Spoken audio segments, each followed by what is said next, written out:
Alrighty everyone, welcome back. Here we are, it is the very end of February already before we get to the Mandalorian Season 3 premiere just tomorrow, technically tonight, and exactly what's really going on between Disney and Lucasfilm and what Bob Iger is getting ready to do and establish that's going to really take control over Lucasfilm in various ways.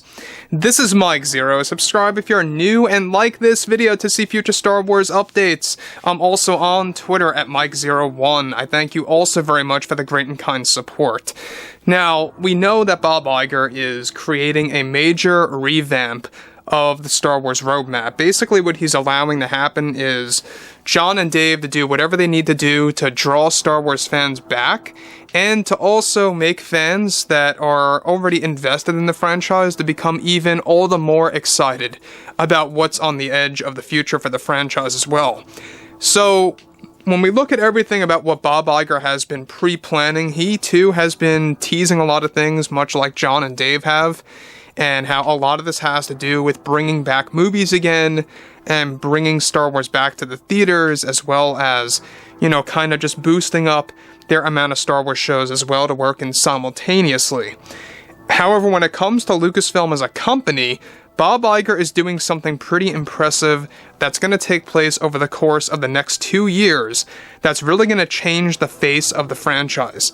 Now, one thing is for certain is that we know that Kathleen Kennedy has been creating a lot of problems behind the scenes, you know, behind closed doors for the Acolyte and Skeleton Crew, so there's been a lot of damage control going into those two projects, but I digress.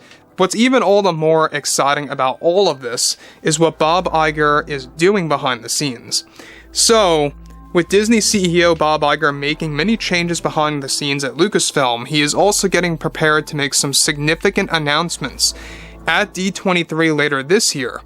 Now further, it's noted that Bob Iger now is finally moving forward with his big plan to reset Lucasfilm as a company that has already started, that is slowly replacing many creatives and employees behind the scenes, and in search of new ones that will take over certain departments. This is set to happen over the course of the next 2 years progressively and will begin to go into full effect by this summer.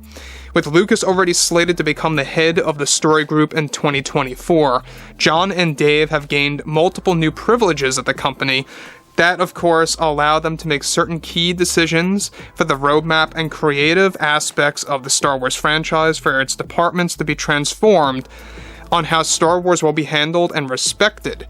So, once again, we know that Bob Iger is trying his best to create a footprint in pop culture, in Star Wars culture, and just the overall fandom. He wants to actually create his own legacy, and part of marking down that legacy has a lot to do with him just giving freedom to John and Dave to do whatever they want to do, to express things the way that they want to express things in Mando 3, 4, Ahsoka, and other shows on the horizon as well, right?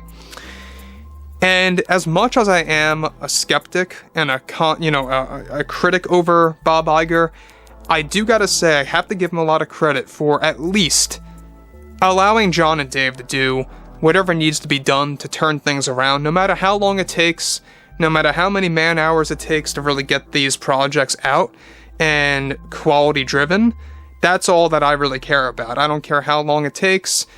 Do what they have to do to get things and set things right. So, we know that John and Dave are pure, dedicated individuals, and I respect people like that dedicate their lives to this franchise and really kind of just invest their spirit into these Star Wars shows, right? Or these movies as well. So, with that being, of course, put out there, we know that Bob Iger, too, is also set to actually move things in motion with the whole Kathleen Kennedy firing plan. They're still on slate for getting rid of her by this August. They're waiting till Indiana Jones, The Dial of Destiny releases this June, and kind of seeing how that rolls out, basically. But apart from all of this, what really catches, me off guard a little bit is how Bob Iger, alright, is actually allowing George Lucas to become the head of the story group in 2024. I did not expect this. This is happening behind closed doors. It is something that's a work in progress. It's something that I never expected, not in a million years, to happen, and you can see how desperate Disney is getting now. They really know that there's a lot on the line, and the damage that Kathleen Kennedy has caused. So, on top of this, Iger is also attempting to completely revamp both the Acolyte and Skeleton Crew shows. However, those appear to be a tougher battle, though difficult, of course, because of the contracts within Kathleen Kennedy's grasp. Kathleen Kennedy and her loyals, however, are described to be completely against Lucasfilm changing its workplace and atmosphere that will take roughly 2 whole years, and that many of Kennedy's loyals are being questioned by Disney to follow John and Dave's creative leads, and if they can't agree with that, they will be forced to resign from Lucasfilm to have new employees follow the new path of Star Wars. George Lucas is also, like I said, very happy and excited to make big changes over at the company and will play a large role in resetting Lucasfilm in key ways for the fandom. So obviously this is a very big deal. We know that Lucasfilm, ever since 2015, needed to change. It needed to change, and it is now finally, but it's going to take time. I think that what is really going to happen over the course of these next 2 years, beginning now, is that you're going to see a slow transition of Star Wars getting better and better and better, alright? And I think it all now, of course, is beginning to settle in. We have Mando 3, we got Ahsoka that's going to kickstart the momentum for the fans, that's going to make them wanting more for 2024. That's the overall strategy by Bob Iger and the board and John and Dave, as well as Lucas. Let's not forget about him too.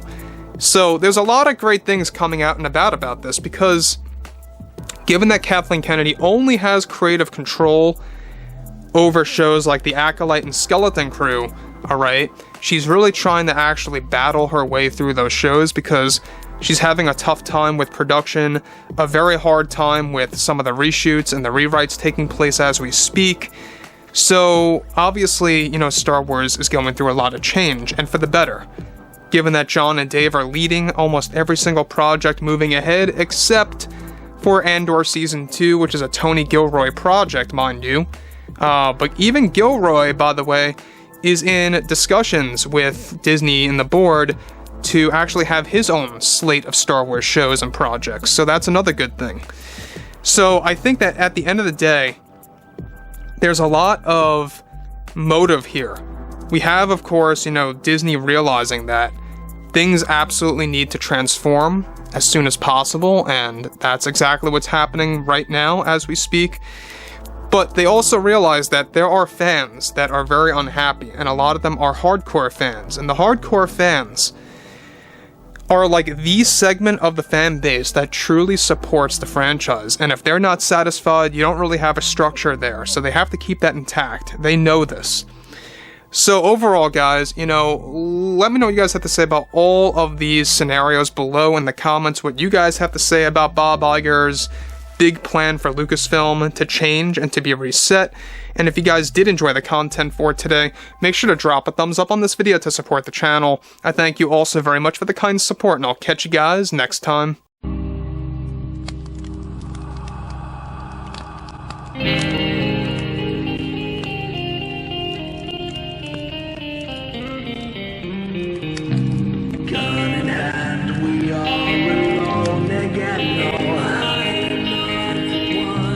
Night to moon, we hear them moans again.